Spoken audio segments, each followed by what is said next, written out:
1400여 년 전, 그 누구도 오간 적 없던 길이 열렸다.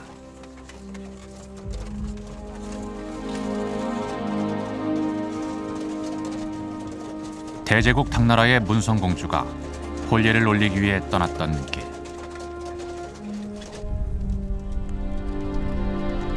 당나라의 수도 장안에서 티벳의 옛 왕국인 터본의 수도 라사를 연결하는 당번 고도다.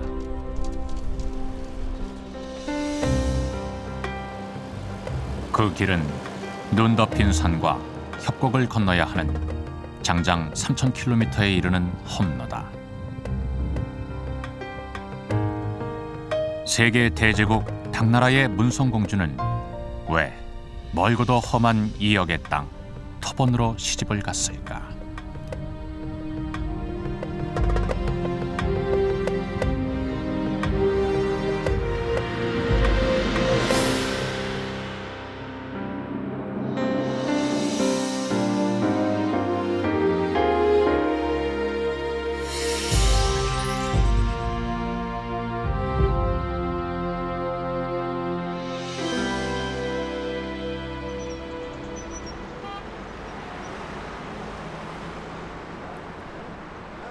중국의 고도 시안.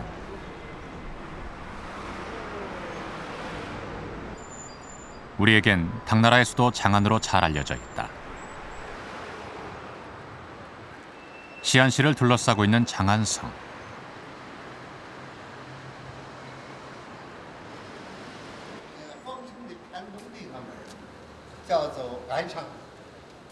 장안성은 당나라의 수도로서 동서양의 문명이 만나는 국제도시였다. 현재의 장안성은 당나라 이후 명나라 때 다시 세워진 것이다. 现在这个城呢，包括北边一部分算作明城了，是在唐朝皇城的基础上建的。这个现在这个西安这个城啊，是唐代城的大1/9，就是9倍多。 현재 장안성은 당나라 때 장안성의 황성과 궁성의 크기다. 당나라 때 장안성은 현재의 9배로 인구가 100만 명이나 되는 세계 최대 도시였다. 시안의 동북쪽에 위치한 봉산. 당나라를 세계 대제국의 반열에 올려놓은 당태종이 묻혀있다.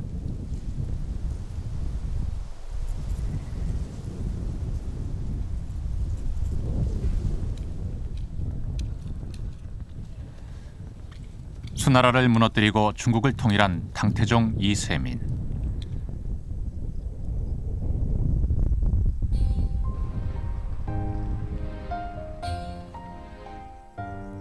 그의 치세에는 오곡이 풍성하고 백성이 안락한 생활을 누린 정관의 치세를 이뤘다.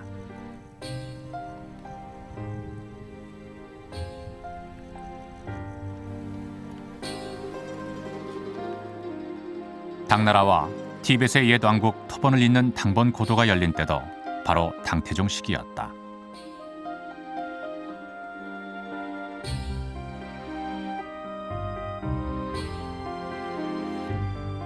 (641년) 당태종은 자신이 아끼던 양딸 문성공주를 터본으로 시집 보낸다.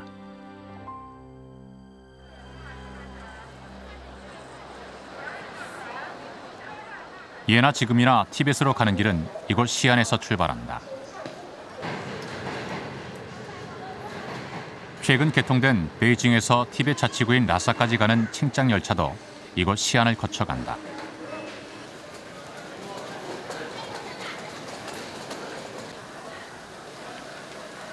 한국 화가인 김규현 씨.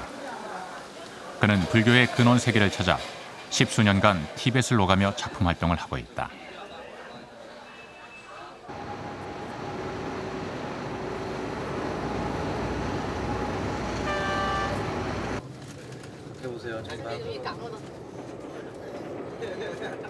오가면 오갈수록 또 다른 매력으로 다가서는 티벳은 그에겐 영원한 동경의 땅이다.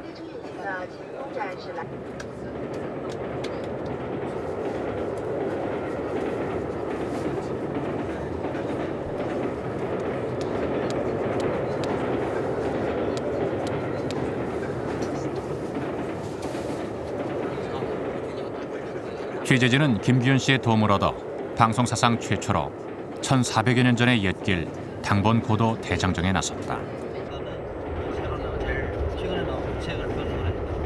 거기는 그래서 그 자세한 그게 안 나왔다.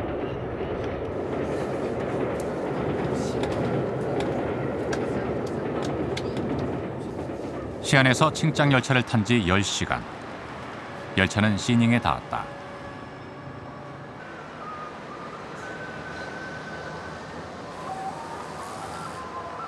시닝은 중국 북서부 지역인 청해성의 성도다. 해발 2000m를 넘는 고원도시다. 이른 아침부터 체조하는 사람들로 시내는 활기차다.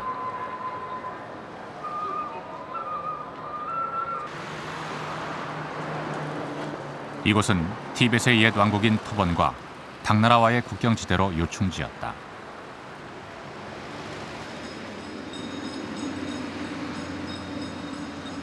시닝 북쪽 외곽에 자리한 북산사.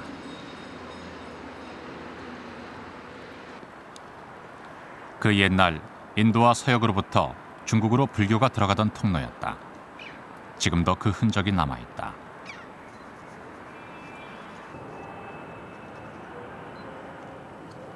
산자락에 조성되어 있는 토굴들.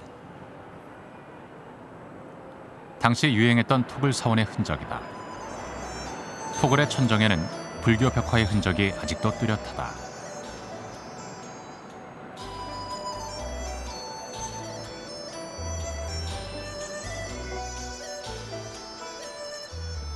티벳의 옛 왕국 토번으로 시집가던 당나라의 문성공주도 이곳에 들러 참배를 올렸다고 전한다.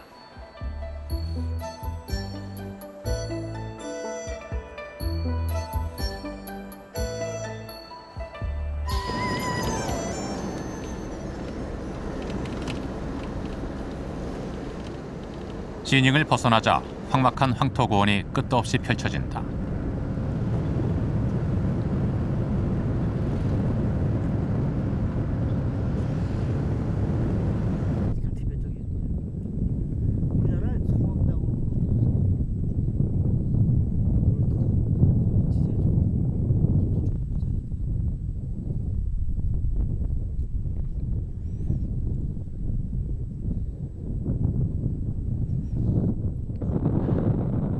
고갯마루에 흩날리고 있는 오색 깃발, 타루초다.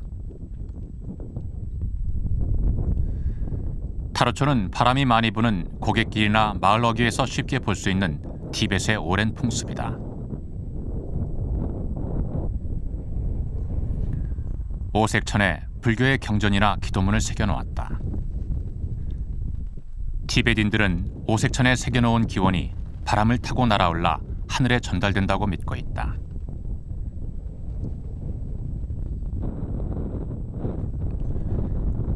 김규현 씨는 한국에서 타루초를 직접 만들어 왔다. 티벳에 올 때마다 그는 이 의뢰를 잊지 않는다.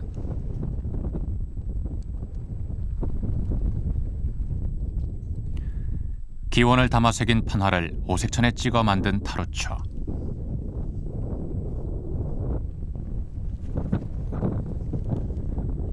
(3000km에) 이르는 멀고도 험한 길. 처음으로 시도하는 당번고도 대장정이 무사히 끝나기를 기원한다.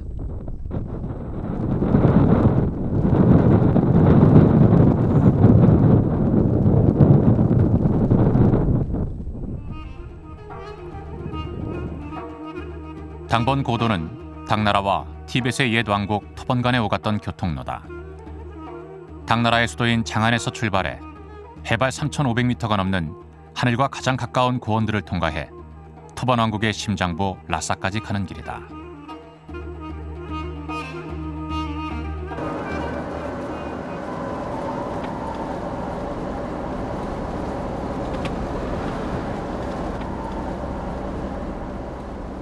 황토 고갯길을 넘어 당번 고도에 초입. 길을 가다가 취재진은 글이 새겨져 있는 커다란 바위를 발견했다.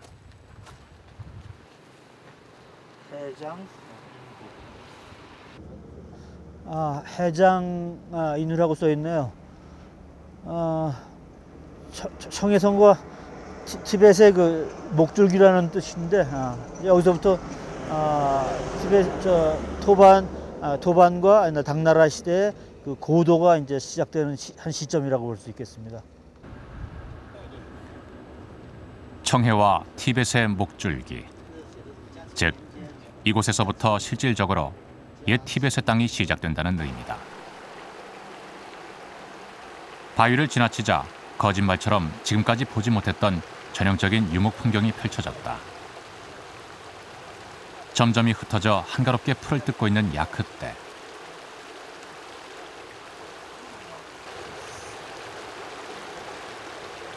야크는 해발 3,000m 이상의 고지에 적응한 고산동물이다.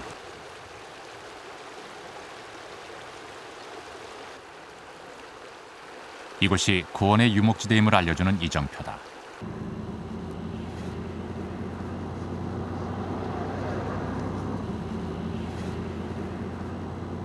농업지대와 유목지대가 갈라지는 경계선인 1월산.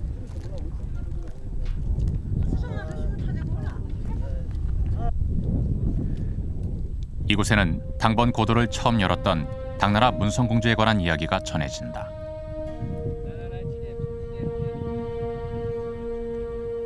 티벳의 옛 왕국 토본으로 시집가던 문성공주는 이곳에서 당태종이 선물한 1월 보경이라는 거울을 깨뜨린다. 고향에 대한 그리움을 끊기 위해서였다. 1월산은 그래서 붙여진 이름이다. 1월산 꼭대기에 세운 정자는 문성공주를 기리기 위해 최근에 지은 것이다.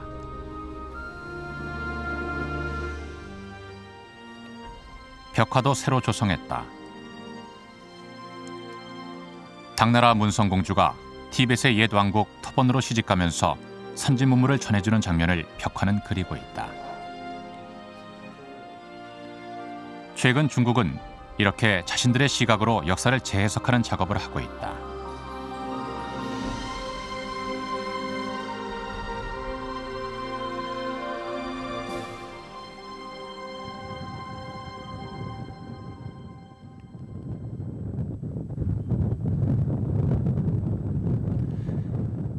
일월산을 넘으면 끝없는 초원이 펼쳐진다. 이 초원지대에도 문성공주의 결혼에 얽힌 이야기가 있다.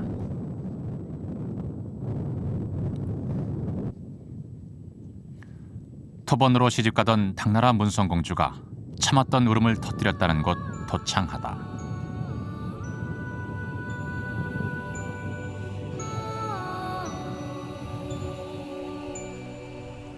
공주의 울음소리가 얼마나 서러웠던지 흐르던 강물마저 거꾸로 흘렀다고 해서 이 강의 이름은 도창하다.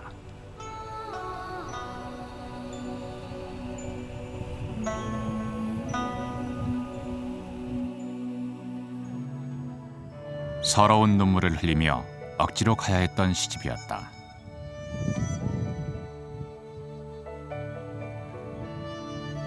당태종은 왜 그토록 애지중지한 문성공주가 원치 않았던 결혼을 시킨 것일까?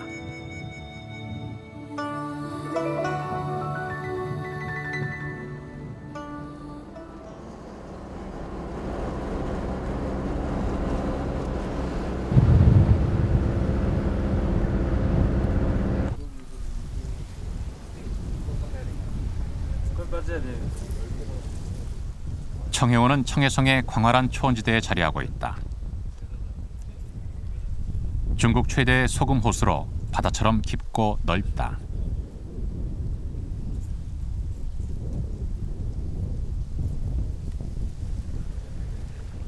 이 일대의 넓은 초원이 사시사철 메마르지 않는 것도 바로 이 청해호 때문이다.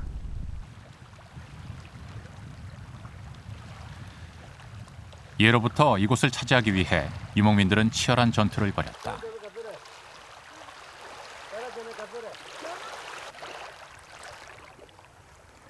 1400여 년 전에도 이곳에서 큰 전투가 벌어졌다.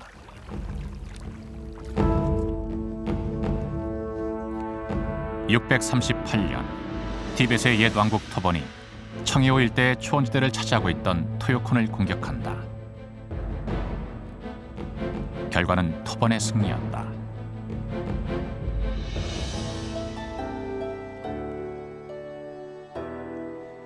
이 전쟁을 이끈 사람이 토번의 제33대 왕인 송첸 캄포다. 그가 바로 문성공주의 결혼 상대다.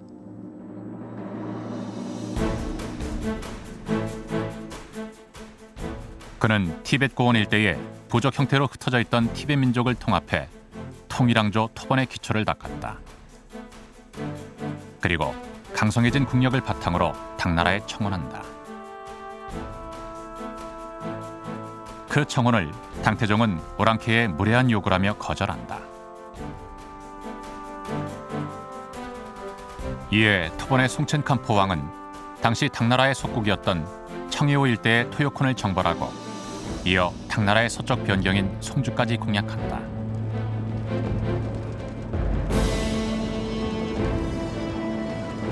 세계 대제국 당나라와 신흥강국 토번이 맞부딪힌 첫 번째 전투였다.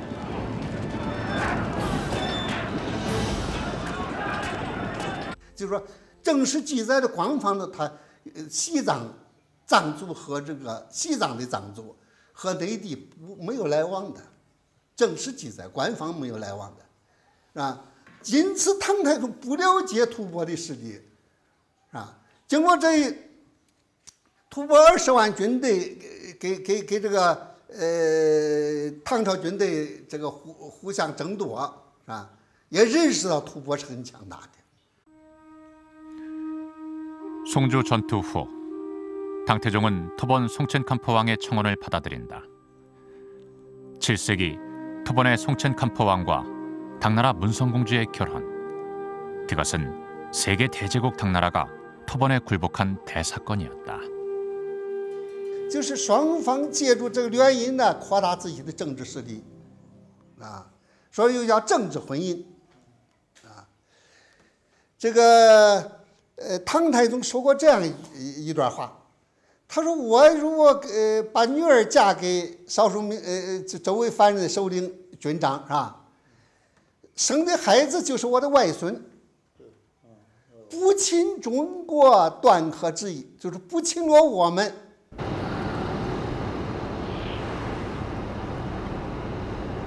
두 사람의 혼인으로 뚫린 당번 고도. 이후 양국의 사신과 상인이 당번 고도를 통해 끊임없이 오갔다.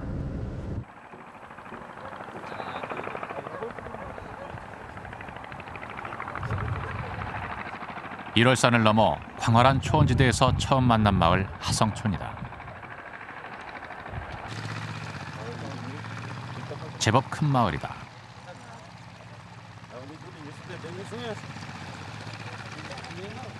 이 마을 언덕 위에 흙으로 다져올린 토성의 흔적이 보인다.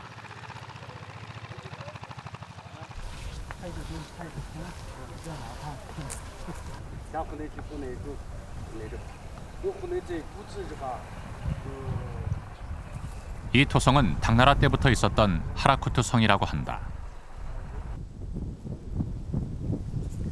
이 하라쿠트 성에 일월산 아래 초원지대를 관장하는 관청을 두었다.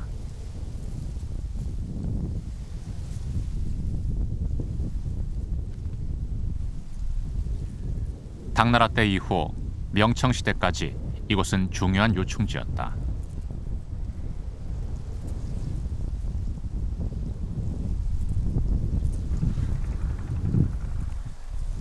맞은편 산꼭대기에 보이는 토성은 당나라 변방의 최전선인 석보성이다.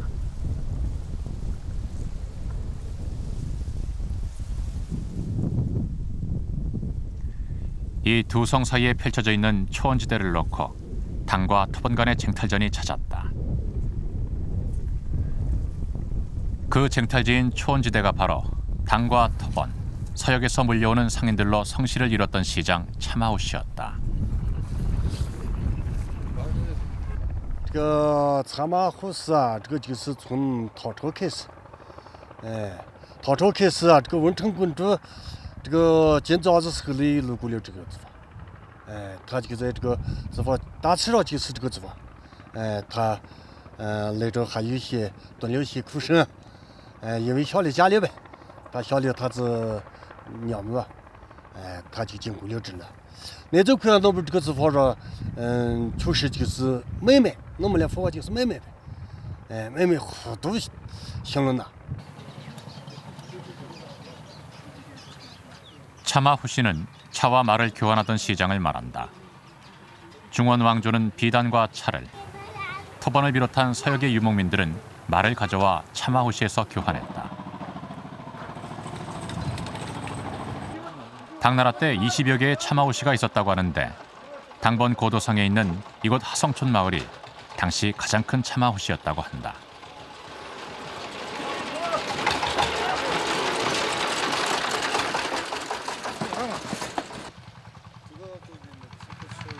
지금은 토성 외에 차마 후씨의 흔적을 찾을 수 없는 평범한 농촌 마을이다.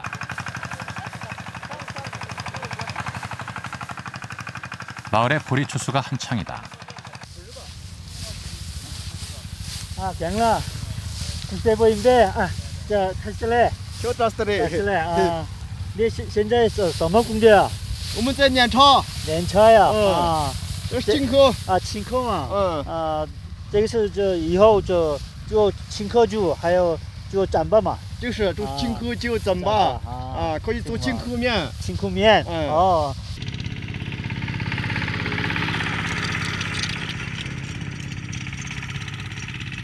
그걸 이제 추출해서 이제 가루를 만들어서요. 그다음에 이제 짬바로 해서 1년 내내 먹기도 하고, 그다음에 이제 술도 만들고, 뭐 국수도 만들고, 뚝바라는 이제 국수도 만들고, 뭐 이렇게 해서 티베트인들한테는 가장 중요한 곡식 중에 하나죠. 보전적인 유목민의 모습을 잃은 이들은 한때 세계 대제국 당나라와 어깨를 겨루며 서역과 중앙아시아를 호령한 옛 역사를 기억할까?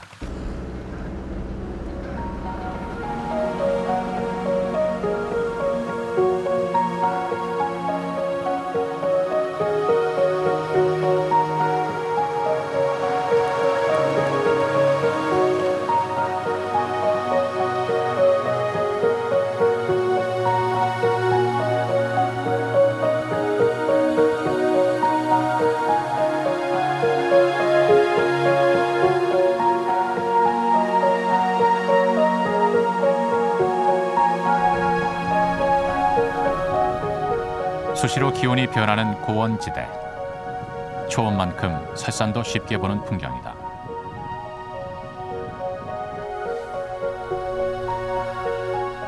설산 아래 펼쳐져 있는 눈 덮인 초원에 야크떼가 눈을 맞고 앉아있다.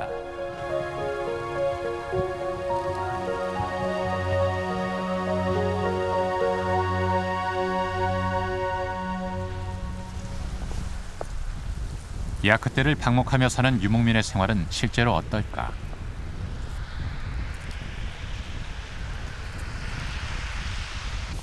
주인의 허락을 얻어 천막 속을 들여다봤다.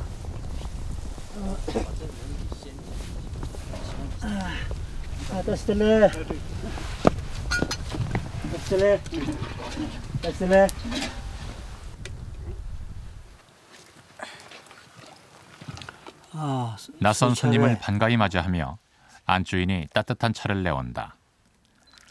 티베트 유목민들이 즐겨 마시는 수유차다.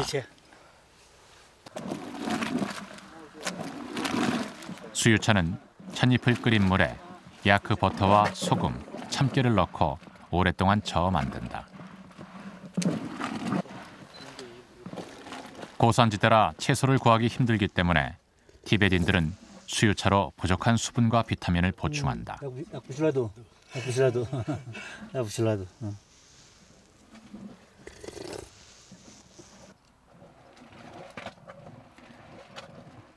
이들은 유목으로 얻은 것으로 생활을 다 해결한다.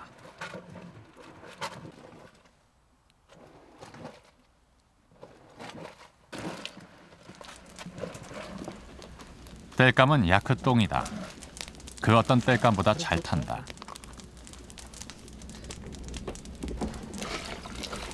야크똥을 수거하는 것은 티베트 유목민들의 중요한 일과다.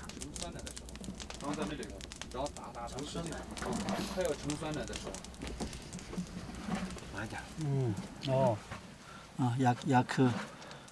주인이 대접하는 음식은 티벳의 주식인 짬바다. 볶은 보리가루에 야크 버터를 얹어 비벼 먹는다.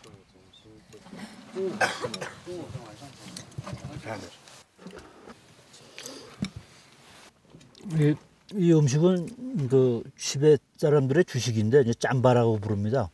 그 맛이 우리나라 미숫가루하고 똑같습니다. 그래서 어떤 학자분들은 미숫가루가 이 짬바가 우리나라를 그 몽고군을 따라서 우리나라에 들어왔다고들 합니다. 꼭 맛이 미숫가루입니다. 맛있습니다. 과자를 좀 가져올 거랬다. 애들도 있는데.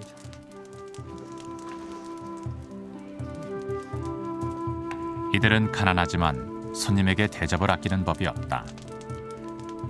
유목민의 훈훈한 마음에 설산의 매서운 추위도 잠시 잊었다.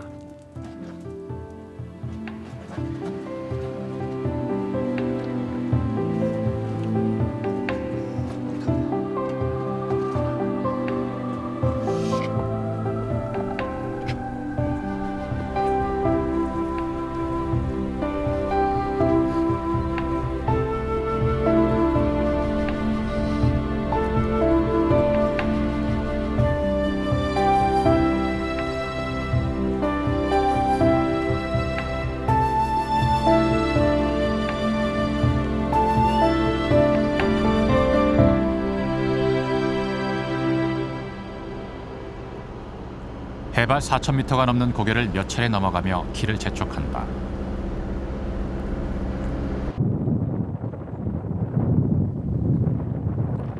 마더 마을로 넘어가는 고개에서 만난 장관 타로초다.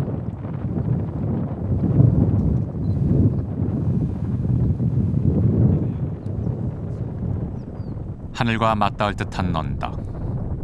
오색천에 소망을 새긴 타로초가 가득 메우고 있다.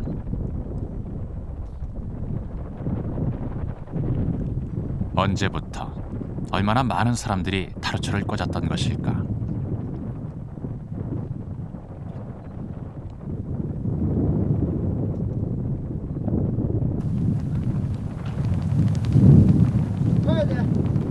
바람에 나부끼는 타로초가 마치 하늘을 향해 민초들의 소망과 염원을 이야기하고 있는 듯 경이롭다.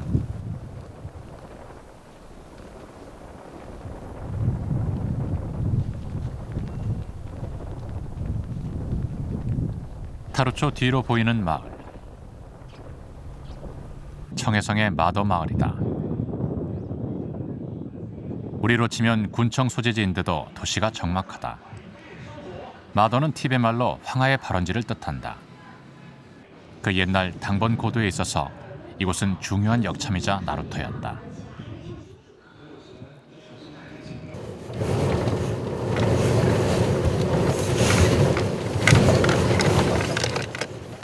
황하의 발원지를 찾아가는 길.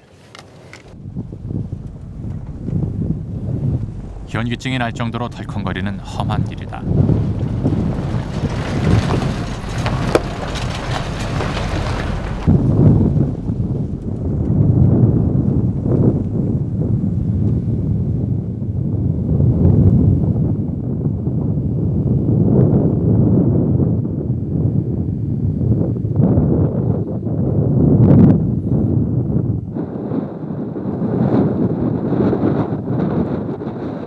거센 바람은 인간의 접근을 거부하는 듯하다.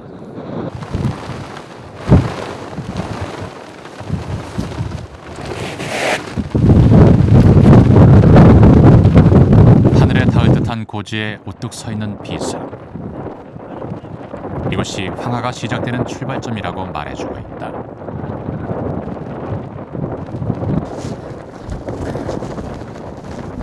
해발 4,455m입니다. 해발 4,450m에서 황하는 시작합니다. 숨도 차고 하도 감격을 해서 뭐 어떻게 말을 못 하겠습니다.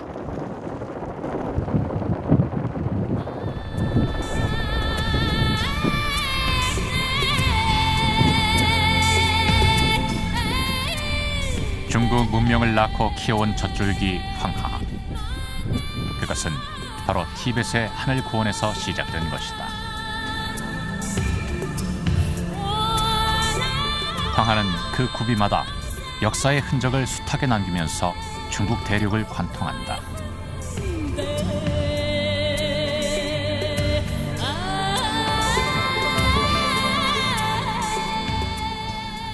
고지에서 아래로 서서히 내려오면서 황하 강줄기는 넓어진다. 당번고도 길을 계속하기 위해서는 황하를 끼고 있는 첫 도시 마도에서 강을 건너야 한다. 다리가 놓이기 전 이곳은 나루터였다. 1400여 년 전 시집오던 당나라의 문성공주도 이곳에서 강을 건너야 했다. 이 강을 건너 시집가던 문성공주의 이야기가 지금껏 전해 내려오고 있다. 문성공주께서 1월산을 넘어서 여기에 이르렀을 때 여기에는 조그만 다리가 놓여 있었는데, 그래서 공주께서 다리를 건너가다 보니까 다리가 출렁출렁하길래 무심코 그 알을 내리다 보니 티벳 사람들이 자기를 위해서 그 다리를 놔주자는 것을 보고 이에 크게 감동을 받았다는 얘기가 전해 내려오고 있습니다.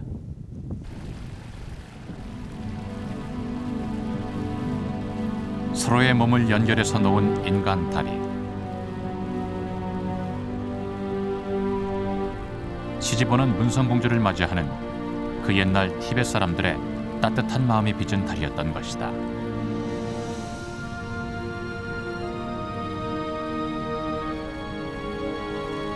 그것은 문성공주의 다친 마음을 열게 했다.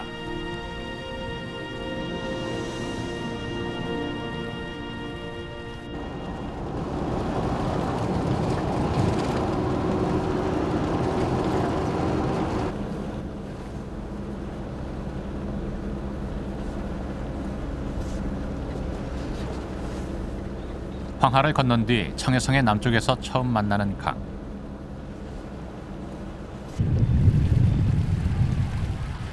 통천하다. 통천하는 양치강의 상류다.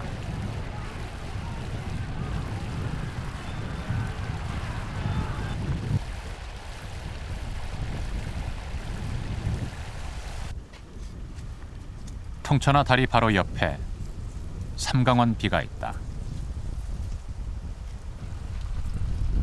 삼강원은 아시아의 3대 강인 황하, 양쯔, 메콩강이 모두 이곳에서 발원한다고 붙여진 이름이다.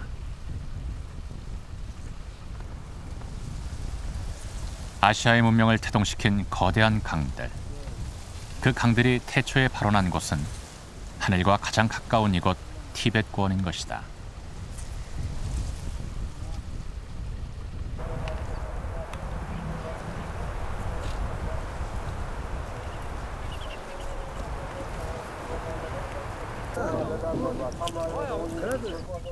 한 야산 언덕에 독수리들이 몰려들고 있다.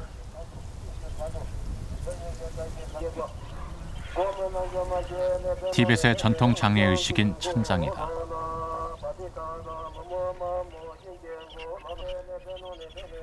천장은 죽은 자의 시신을 쪼개 산에 뿌려 신성한 새라고 여기는 독수리의 먹이로 주는 장례 의식이다. 티베딘들은 독수리를 통해 죽은 자가 천계로 들어간다고 생각한다. 육체는 없어져도 영혼은 없어지지 않으며 육체를 보시함으로써 영혼이 해탈을 얻는다고 이들은 믿고 있다. 조장이라는 것은 이제 독수리한테 우리 인간의 시신을 이제 보시하는 그런 개념인데, 이 티벳 사람들의 이런 사고 방식은 우리 인간의 개념, 이제 그 육체가 자연에서 갔다가 자연에 가는, 그리고 또 영혼이 빠른 시간 내에, 그걸 이제 49일이라고 통칭 계산되는데 49일 내에 다음 생에 이제 가고자 하는 그런 영혼이 담긴 그런 행위라고 볼 수 있겠습니다.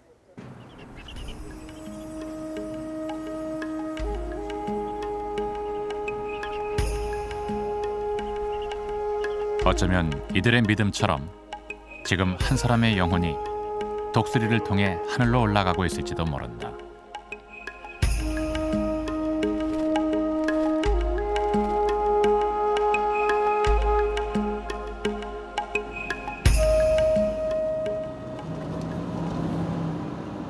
고원지대에서는 볼 수 없던 가로수가 보인다. 옥수. 이곳은 비교적 강수량이 풍부한 지역이다. 옥수는 청해성 남부에서 가장 번화한 도시다.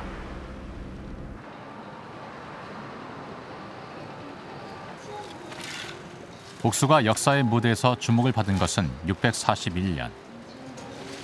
당나라 문성공주가 시집을 오면서다. 장안에서 출발해 멀고도 험한 길을 떠나온 문성공주는 이곳에서 2달간 머물렀다고 한다.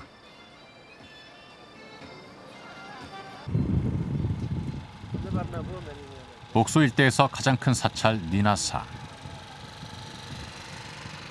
니나사를 찾는 순례자들로 이곳은 늘 붐빈다.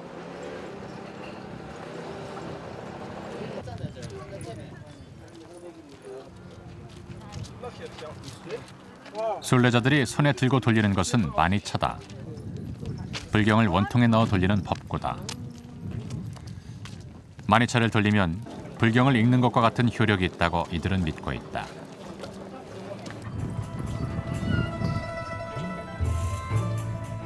니나사의 명물은 바로 절 주위에 쌓아 올린 마니석이다.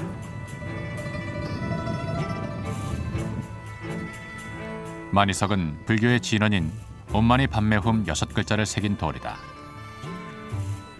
공덕을 쌓고 소원을 이루려는 신심이 담긴 돌이 바로 마니석인 것이다.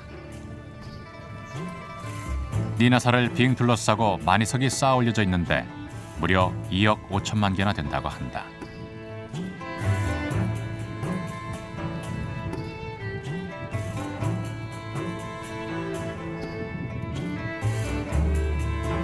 모두 순례자들이 쌓은 것이다. 취재진은 의외의 광경을 목격했다. 몇 명의 남자들이 리어카에 마니석을 대량으로 싣고 와 던지고 있다.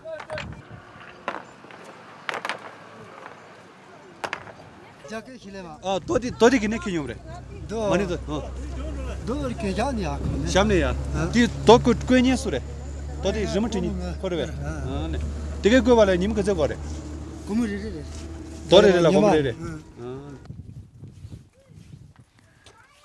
니나사에서 얼마 떨어져 있지 않은 곳, 마니석을 만드는 마을이다. 강가에서 구해온 돌에 불교의 주문인 온마니 반매훔과 불경을 새기고 있다. 어른뿐 아니라 아이들까지 망치와 정을 들고 있다. 돌을 다듬은 다음 글자가 잘 보이게 색깔을 입혀서 새기는 것이다.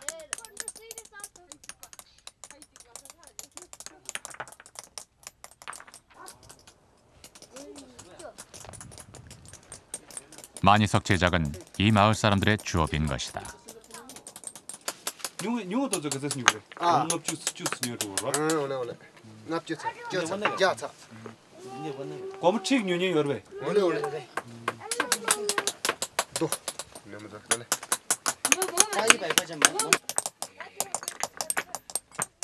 지금은 상품으로 팔리지만 옛날에는 순례자들이 직접 만들었다. 돌에 글자를 새기는 것 자체를 수행으로 여겼기 때문이다.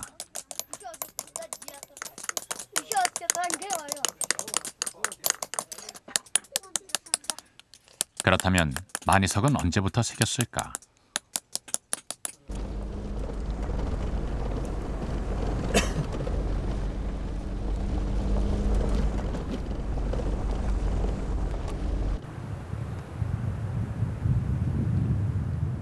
마을에서 얼마 떨어지지 않은 곳에 레이바거우 계곡이 있다. 레이바거우는 티베더로 아름다운 시내라는 뜻이다. 옥수의 명소 중에 하나다.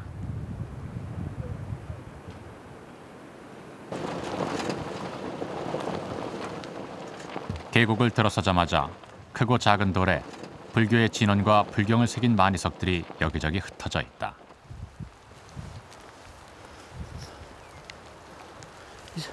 산 전체가 아주 불경 구절로 뒤덮여 있네요.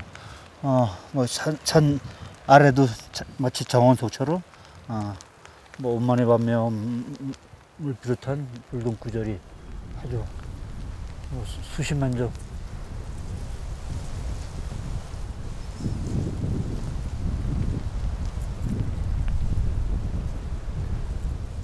깎아지른 절벽 바위에 온통 불교의 진원인 온마니 반매훔이 새겨져 있다.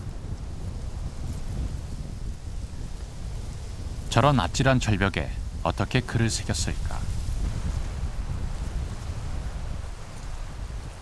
4km에 이르는 계곡에 크고 작은 마니석으로 가득하다. 마니석으로 뒤덮여 있는 레이바거우 계곡. 이 많은 마니석을 언제 누가 새긴 것일까?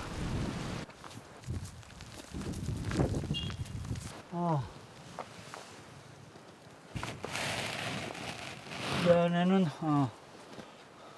선각으로 된 불상이 조각되어 있네요.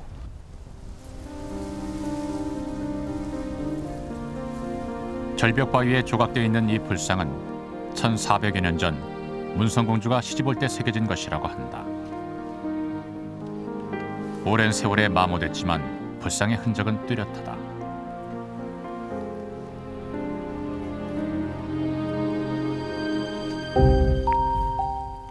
문성공주가 옥수에 왔을 때 이 계곡에서 며칠간 머물렀는데 그때 수행했던 궁예가에게 절벽 바위에 불상을 조각하게 했다는 것이다.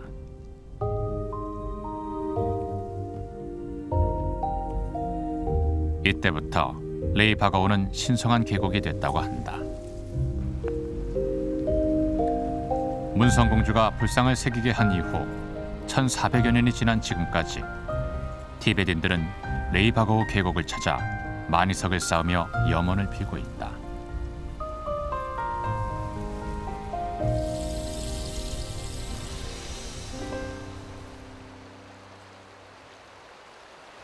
레이바거우 계곡을 빠져나오면 거대한 암벽 아래 세워진 사당이 나온다.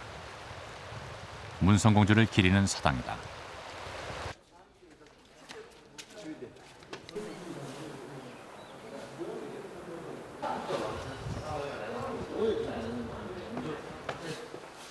문성공주의 사당은 지금은 불교 사원으로 쓰이고 있다.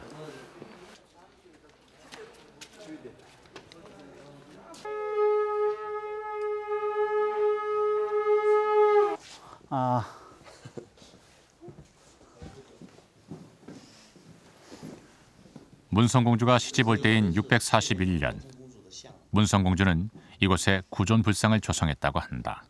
这就是公元600多年前文成公主进藏的时候，从那长安进藏时候从那腊八沟下来到这里后，文成公主将军在这里住了2个多月。在这里住的时候，文成公主也从那长安带来了12座的斗身像，现在在拉萨大周寺里面供奉的12座的斗身像释迦摩尼。照那个样子，文成公主在这崖上画了一下大智如来像和8大菩萨像。她是文成公主嘛？还有宗哲干部。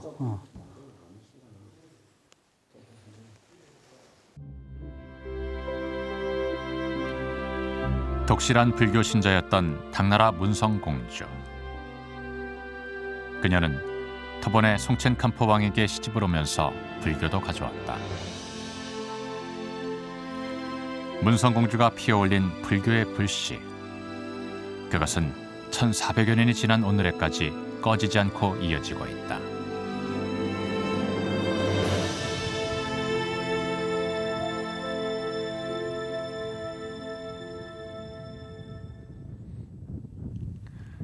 하늘과 맞닿을 듯한 호숫가 평원에 서 있는 까르제 사원. 흰색 사원이라는 뜻이다.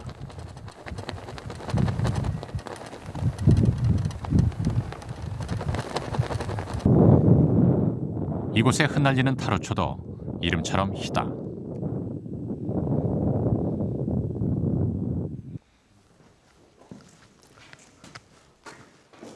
아야, 다시 들래. 다시 들래.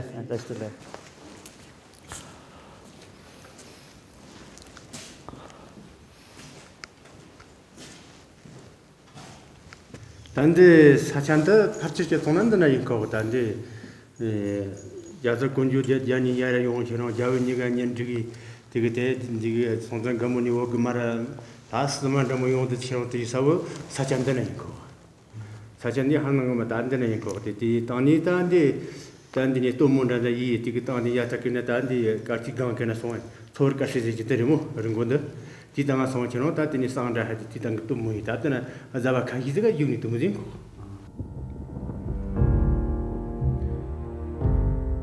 이곳에서 문성공주는 운명의 상대인 송첸캄프왕을 처음 만나 화촉을 밝혔다.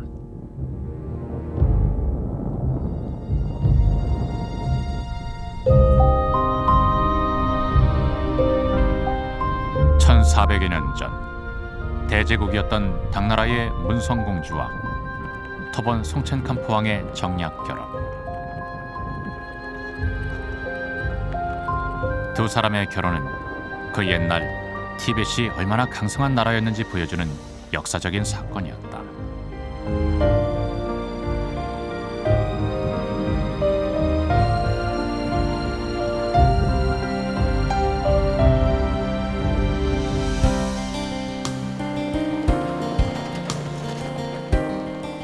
취재진은 그 강성했던 나라 티벳의 심장부 라사로 향한다. 그곳에는 어떤 세상이 기다리고 있을까?